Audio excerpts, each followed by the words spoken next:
Hi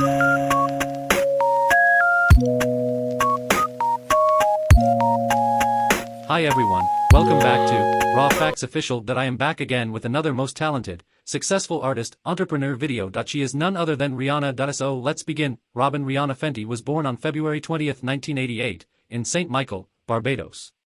She is the daughter of accountant Monica, née Braithwaite, and warehouse supervisor Ronald Fenty.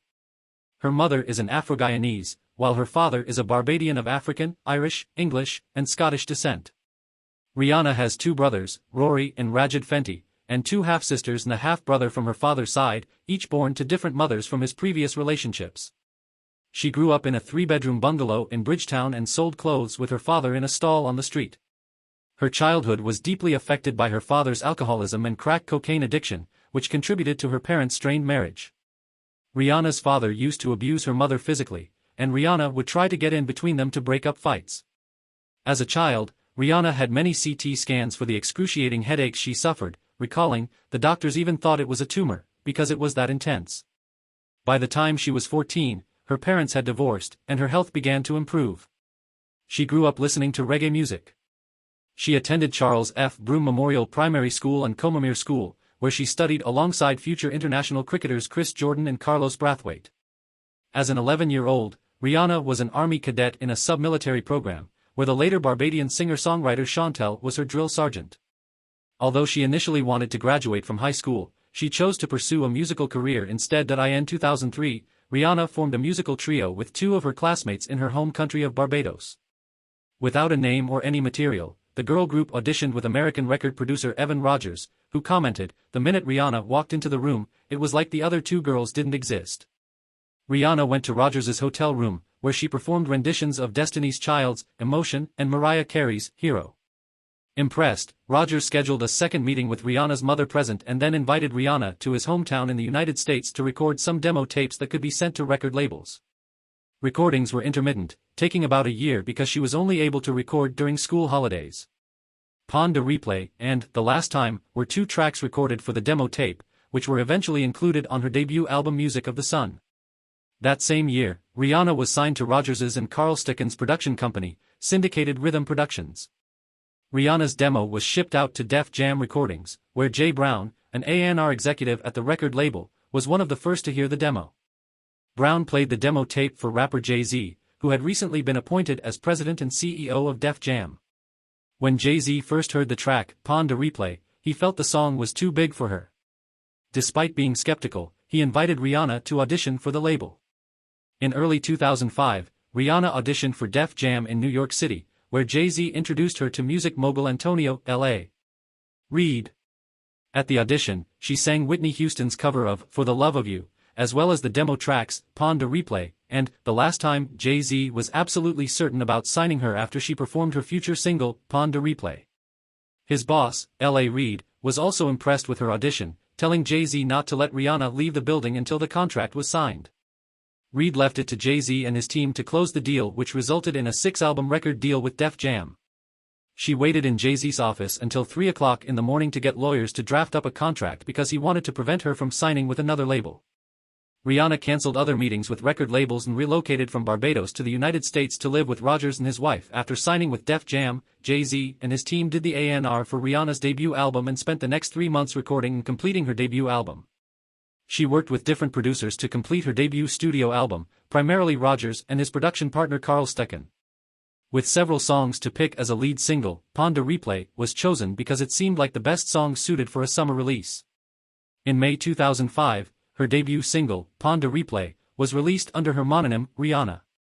It charted successfully worldwide, peaking in the top 5 in 15 countries, including at number 2 on the US Billboard Hot 100 chart and the UK Singles Chart. The song became a club hit in the United States, peaking at number 1 on the Billboard Dance Club Songs.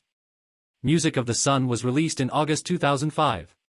It debuted at number 10 on the Billboard 200 and received a gold certification from the Recording Industry Association of America, denoting shipments of over 500,000 units. The album sold over 2 million copies worldwide. A second single, If It's Lovin' That You Want, was not as successful as its predecessor, but reached the top 10 in Australia, Ireland, and New Zealand. Aside from her work in music, Rihanna made her acting debut in a cameo role in the successful straight-to-DVD film Bring It On, All or Nothing, released in August 2006. A month after the release of her debut album, Rihanna began working on her second studio album. A Girl Like Me was released in April 2006. Rolling Stone felt that the burning rock guitar and haunted strings of some of the album's tracks made A Girl Like Me likable. The album was a commercial success, charting in the top 10 in 13 countries. The album reached number 1 in Canada and number 5 in the United Kingdom and the United States, where it sold 115,000 copies in its first week. The album became Rihanna's first to be certified platinum by the RIAA, after selling over 1 million units. Its lead single, SOS, was an international success, charting in the top 5 in 11 countries. The song reached number 1 on the US Billboard Hot 100 and in Australia, her first to reach this chart position. Unfaithful, the album's second single, reached the top 10 in 18 countries, including number 1 in Canada and Switzerland. 2 more singles were released from the album, We Ride and Break It Off. She is known for her style and image. The media have constantly followed the evolution of Rihanna's music and fashion sense. In 2009, New York Magazine described Rihanna's early look as that of a cookie-cutter teen queen, noting she has the ability to shift looks dramatically and with such ease. Around the time of the release of her second studio album, A Girl Like Me, 2006, many critics felt that Rihanna's style, sound and musical material were too similar to those of Beyoncé. In an interview with Look magazine, Rihanna spoke about comparisons to Beyoncé. Beyoncé is a great artist and I feel honored to be mentioned in the same sentence, but we're different performers with different styles. She revealed during Oprah's Next Chapter at Def Jam's Pop Princess Blueprint made her feel claustrophobic during her early years with the label. According to Rihanna, I felt like they were giving me a blueprint. They had a brand, they had an idea of what they wanted me to be without figuring out who I was. With the release of her third album, Good Girl Gone Bad, 2007, Rihanna dismissed her innocent image for an edgier look with a new hairstyle, which was inspired by Charlize Theron's bob cut in the science fiction thriller Flux, 2005. She followed the likes of recording artists Janet Jackson and Christina Aguilera, who also shed their innocent image for an edgier look and sound. Rihanna is regarded by the media as a pop and fashion icon, particularly since her third studio album Good Girl Gone Bad, 2007. Nick Levine of Digital Spy described Good Girl Gone Bad as the closest thing to a thriller that 2007-2008 is likely to produce. According to Rolling Stone, her single, Umbrella, and her eighth album Anti are regarded as among the 500 greatest songs of all time and 500 greatest albums of all time, respectively. Her single, We Found Love, was ranked by Billboard as the 24th biggest US Billboard Hot 100 hit of all time, and her single, Work, has been credited by a Billboard editor for bringing the dancehall genre to the forefront of mainstream American music. Music critic Jason Green of Pitchfork described Rihanna as the most influential singer of the past decade, writing, Rihanna's voice has become an industry-wide idea, a creative property like the Korg synth or Lindrum. We crave the thrill that you can only get when a dozen or so good ideas manifest themselves in a single voice.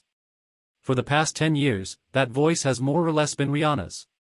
Now that she's gleefully shredding it apart, she'll probably generate a whole new comet trail of Rihannabes. Inevitably, none of them will carry the charge, the glassy cool and subterranean heat, of the real thing. Time magazine included Rihanna on its 100 most influential people in the world issue in 2012 and 2018, with Stella McCartney writing, she's one of the coolest, hottest, most talented, most liked, most listened to, most followed, most impressive artists at work today, but she does it in her own stride. She works hard, very hard. She gives to her fans, friends and foundation not just herself but her energy and spirit. She is one of the most inspirational personality who came from nothing and achieved everything she wanted. So, that's all for today. We'll be back again with another video tomorrow. Keep supporting real ones. Be blessed everyone. Take care. Goodbye.